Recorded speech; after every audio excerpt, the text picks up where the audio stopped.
साथियों नमस्कार। हमारे चैनल में आपका स्वागत है। मैं हूं रामचंद्र मौर्य। अगर आप पहली बार हमारे चैनल को देख रहे हैं तो कृपया इसे सब्सक्राइब कर लीजिए और सामने की घंटी जरूर दबाइए ताकि विश्लेषण से संबंधित हमारा रोजाना का वीडियो आपको तुरंत मिल जाए। और हाँ, वीडियो देखने के बाद इसे लाइक करें और शेयर करें ताकि हमारी बात, हमारा विश्लेषण जन जन तक पहुंच सके।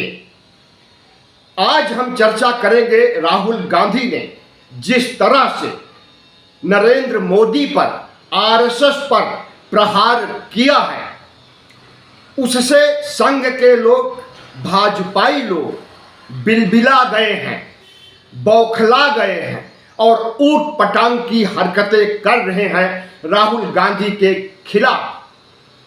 मध्य प्रदेश में राहुल गांधी ने अपने कार्यकर्ताओं को संबोधित करते हुए कहा कि अमेरिका से ट्रंप का फोन आया। नरेंद्र मोदी ने फोन उठाया। ट्रंप ने पूछा क्या हाल चाल है। नरेंद्र मोदी सरेंडर हो गए। जी हां, उन्हीं ट्रंप ने भारत पाक युद्ध का सीज फायर किया था और उसका श्रेय लूट रहे हैं। 11 से अधिक ट्वीट कर चुके हैं, प्रेस कॉन्फ्रेंस कर चुके हैं ट्रंप और हर जगह यही कह रहे हैं कि हमने व्यापार की धमकी दे करके युद्ध को रुकवाया है। तो नरेंद्र मोदी ने ट्रंप के सामने कैसे सरेंडर किया, इसका खाका खींचा राहुल गांधी ने और कहा कि ट्रंप के सामने जी हजूरी करते हुए नजर आए प्रधानमंत्री नरेंद्र मोदी। अब भारतीय जनता पार्टी के नेता और प्रवक्ता संबित पात्रा प्रकट हुए हैं और उन्होंने कहा कि राहुल गांधी ने ऑपरेशन सिंदूर का, राहुल गांधी ने भारत का, सेना का अपमान किया है। नरेंद्र मोदी को भारतीय जनता पार्टी के लोग भारत समझते हैं, देश समझते हैं। ऑपरेशन सिंदूर को नरेंद्र मोदी समझते हैं, सेना को नरेंद्र मोदी समझते हैं। राहुल गांधी ने नरेंद्र सरेंडर की बात कही थी। भारत सरेंडर या ऑपरेशन सिंदूर सरेंडर या सेना सरेंडर की बात नहीं कही थी। लेकिन भारतीय जनता पार्टी का झूठ और चरित्र, दोगलापन, सब कुछ राहुल के बयान के सामने आ करके अब राहुल गांधी को ही खलनायक साबित करने की कोशिश कर रहे हैं। जबकि खलनायकी किसने की है? दुनिया जानती है कि नरेंद्र मोदी ने ट्रंप के सामने सरेंडर किया है। जिस तरह से संबित पात्रा ने कहा कि अपोजिशन के लीडर राहुल गांधी को शोभा नहीं देता कि वह भारत को सरेंडर करने की बात कहें। वह पॉलिटिक्स में फिट नहीं बैठते हैं, विपक्ष के नेता के रूप में फिट नहीं बैठते हैं। हमेशा मोदी जी ने दिखाया कि नए भारत का सृजन कैसे किया जाता है। आतंक के सामने मोदी जी ने कभी घुटने नहीं टेके, कभी सरेंडर नहीं किया। सफेद झूठ बोल रहे हैं संबित पात्रा। आतंक के सामने, ट्रंप के सामने नरेंद्र मोदी अभी 10 मई को सरेंडर किए हैं। इसे सिर्फ भारत ही नहीं, पूरी दुनिया जानती है। और इसी सरेंडर की वजह से तमाम विश्व समुदाय के देशों ने भारत के साथ खड़ा होना उचित नहीं समझा। पाकिस्तान के साथ कई देश खड़े हो गए उसके बचाव में। तो जिस तरह से ऑपरेशन सिंदूर के बाद वार प्रतिवार हो रहा है। तमाम राजनीतिक पार्टियों में इसमें भारतीय जनता पार्टी बैकफुट पर आ गई है। ऑपरेशन सिंदूर के नाम पर प्रधानमंत्री नरेंद्र मोदी भारत के घर घर में सिंदूर भिजवाने का, महिलाओं के मांग का सिंदूर भिजवाने का बयान दिए थे। मीडिया हाउस में तमाम खबरें आई थी कि घर घर सिंदूर पहुंचाया जाएगा, लेकिन अब उस पर भी सरेंडर हो गए। अब घर घर सिंदूर नहीं पहुंचाएंगे, क्योंकि राहुल गांधी ने, विपक्ष ने और सबसे बड़ी बात इस देश की महिलाओं ने विरोध किया कि हम मोदी का दिया हुआ सिंदूर माथे में नहीं लगाएंगे। सिंदूर देने का हक उसके पति को होता है, पति के परिवार को होता है। नरेंद्र मोदी को किसने हक दिया कि वह भारत की महिलाओं को सिंदूर भेजे? भारतीय जनता पार्टी ने सरेंडर कर दिया और 9 जून से जो सिंदूर भेजा जाना था उसे स्थगित कर दिया। तो जिस तरह से राहुल गांधी के खिलाफ भारतीय जनता पार्टी आग उगल रही है, राहुल गांधी को गद्दार, देशद्रोही, प्रधानमंत्री का अपमान करने वाला शख्स चिन्हित कर रही है, यह पहली बार नहीं हो रहा है। राहुल गांधी के ऊपर 32 से अधिक मुकदमे दर्ज किया है आरएसएस ने, भारतीय जनता पार्टी ने। इसमें अधिकांश मुकदमे आरएसएस के खिलाफ राहुल गांधी के बयान है, सावरकर पर राहुल गांधी के बयान है, नरेंद्र मोदी के खिलाफ राहुल गांधी के बयान है, यहां तक कि अमित शाह के खिलाफ भी राहुल गांधी के बयानों पर मुकदमे दर्ज किए हैं और आए दिन उन्हें कोर्ट कचहरी में हाजिरी देने जाना पड़ता है। तो जिस तरह से भारतीय जनता पार्टी के लोग राहुल गांधी का अपमान कर चुके हैं, देशद्रोही कह चुके हैं, राहुल गांधी की जीभ काटने वाले को 11,000 का इनाम देने की घोषणा कर चुके हैं कुछ समय पहले। राहुल गांधी को दफन कर देने का बयान भी जारी हुआ था कुछ समय पहले।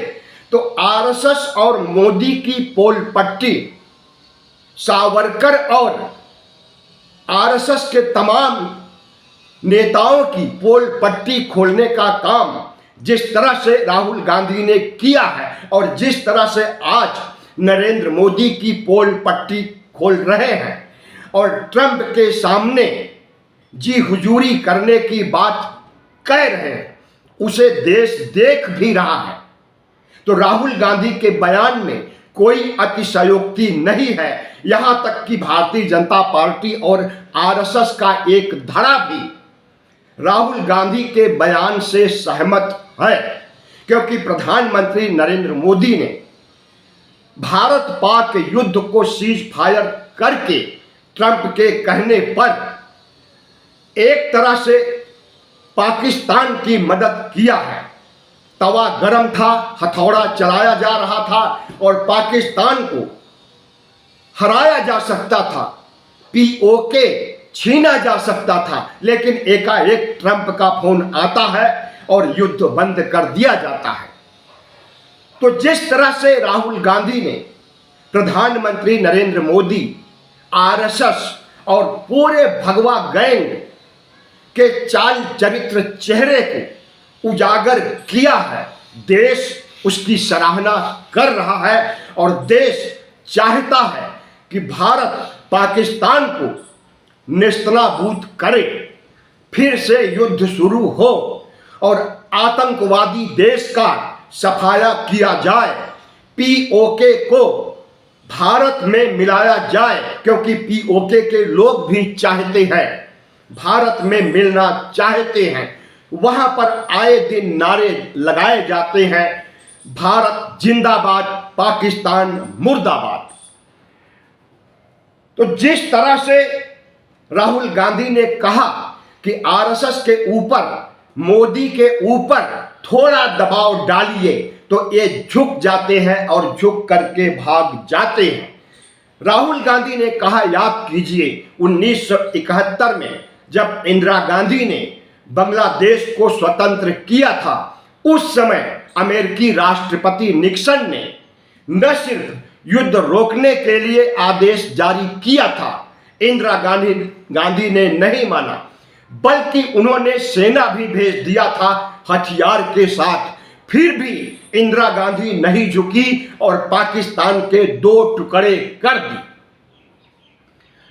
इसी तरह से पंडित जवाहरलाल नेहरू भी अपने सिद्धांतों के सामने कभी नहीं झुके, न तो किसी महाशक्ति से और न आरएसएस और भगवा गैंग से। प्रधानमंत्री नरेंद्र मोदी एक ऐसे शख्स हैं जो कि झुकने के मामले में रिकॉर्ड बनाते जा रहे हैं।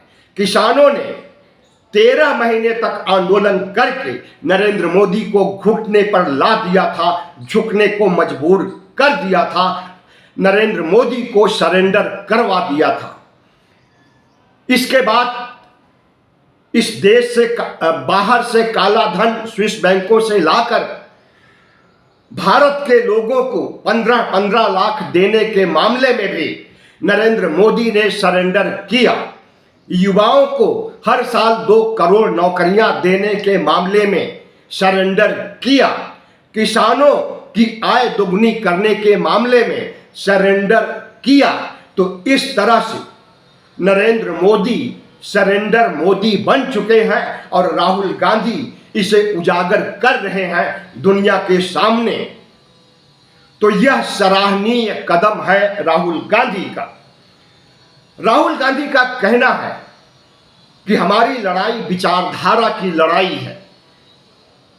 एक पार्टी और एक संगठन ऐसा है जो अडानी अंबानी का भारत बनाना चाहता है, मनुवाद का भारत बनाना चाहता है, संविधान खत्म करके हिंदू राष्ट्र बनाना चाहता है। और दूसरी विचारधारा यह है कि न सिर्फ संविधान को बचाना है, बल्कि ओबीसी एससी एसटी को उनका हक और अधिकार दिलाना है, सामाजिक न्याय की लड़ाई लड़नी है। इसके लिए राहुल गांधी ने सबसे पहले ओबीसी जातीय गणना का मुद्दा उठाया और मुद्दा इतना पुरजोर ढंग से उठाया कि अब प्रधानमंत्री नरेंद्र मोदी सरेंडर हो गए फिर से, और उन्होंने मान लिया कि हम ओबीसी जनगणना कराएंगे। राहुल गांधी ने यह भी याद दिलाया कि नरेंद्र मोदी ने कहा था कि भारत में तो कोई जातियां है ही नहीं। नरेंद्र मोदी ने कहा था कि ओबीसी जनगणना की मांग करना नक्सलवाद, अर्बन नक्सलवाद को बढ़ावा देने जैसा है। तो अर्बन नक्सलवाद को बढ़ावा देने और भारत में जाति न होने के बावजूद अगर नरेंद्र मोदी अपने कहे के अनुसार पलट गए, सरेंडर कर गए और मान लिए कि ओबीसी गणना करानी है, तो राहुल गांधी को विश्वास है कि वह ओबीसी गणना नहीं कराएंगे, क्योंकि आरएसएस के सिद्धांत में कहीं भी नहीं है कि ओबीसी एससी एसटी को उनका हक और अधिकार मिले। आरएसएस और बीजेपी आरक्षण विरोधी है, संविधान विरोधी है, लोकतंत्र विरोधी है। और जिस तरह से राहुल गांधी ने कहा कि अंग्रेजों के सामने इन्होंने कैसे सरेंडर किया, पूरी दुनिया ने देखा, तो उनका निशाना सावरकर पर था, जिसने 12 से अधिक बार अंग्रेजों से माफी मांगी, अंग्रेजों से पेंशन या कहे रिश्वत लिया। तो वह देशद्रोही हो सकता है या राहुल गांधी देशद्रोही हैं जिन्होंने प्रधानमंत्री को बेनकाब किया, सरेंडर करने की बात कह करके हड़कंप मचाया। तो 2 विचारधाराओं की लड़ाई में कौन विचारधारा जीतेगी? अभी तक तो आरएसएस बीजेपी की विचारधारा की जीत होती रही है, जितना पुरजोर ढंग से राहुल गांधी ओबीसी जनगणना, सामाजिक न्याय, संविधान को बचाने, भारत को हिंदू राष्ट्र बनाने से बचाने के लिए जो लड़ाई लड़ रहे हैं, हमें लगता है कि इनके साथ अब पूरा देश खड़ा होगा, खास करके ओबीसी, एससी, एसटी खड़ा होगा और राहुल गांधी की सरकार 2029 में या उससे पहले मध्यावधि चुनाव के बाद बने। धन्यवाद। वीडियो अच्छा लगा हो तो सब्सक्राइब कीजिए, लाइक कीजिए और शेयर कीजिए।